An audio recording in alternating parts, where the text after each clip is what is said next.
What's going on? You know who it is. You know what it is. All right, you guys. Peep game. All right. So Danny Garcia is another dude that's basically, begging for a payday versus Terrence Crawford. And Danny Garcia, who recently, for the most part, who had a fight at the Barclays Center, and that appeared to be his last fight. Danny Garcia is going to retire unless he gets an offer for $100 million to fight Terrence Crawford, and then he would come out of retirement. But I'm here to tell you, Danny, unfortunately, that type of money is not there for you. And Terrence Crawford made it very clear that he wasn't going to fight you or give you a payday. Because when Terrence Crawford was trying to fight you, when Terrence Crawford was getting frozen out primarily pretty much by the PBC, Danny Garcia tried to pull he doesn't really think Terrence Crawford is that popular, or talk to Al Heyman and all this kind of stuff.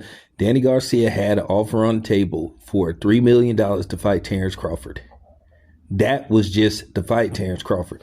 And he probably would have made a little bit on the back end based off what it would have did via pay-per-view. It was going to be a pay-per-view fight, and it was going to take place at Madison Square Garden. Danny Garcia didn't take the fight. Now, we all know that he was advised not to take the fight, and that was some of the stuff that they were doing, that you saw a lot of the PBC fighters doing when it pertained to Terrence Crawford. They were disregarding him. They were saying, oh, they ain't really that interested in fighting for his belt and all that kind of shit, which I thought was weird.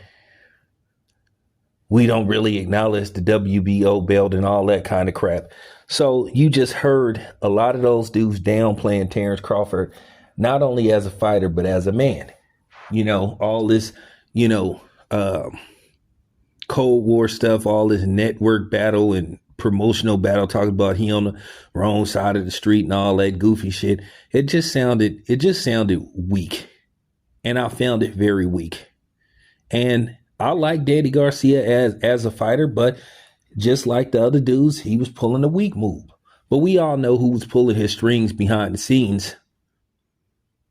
We all know that, but at the end of the day, based off the fact that, he was regurgitating really what was being advised to him to say in regards to a Terrence Crawford fight, making it look like it's not a sellable fight. It's not a fight that the fans would care to see. And people would have loved that, saw a Danny Garcia versus Terrence Crawford fight. But we all know who would have won the fight. We all know that Danny Garcia doesn't last 7 rounds versus Terrence Crawford. Terrence Crawford would have beat the shit out of Danny Garcia. He would have beat him down. He would have stopped him. So that was another reason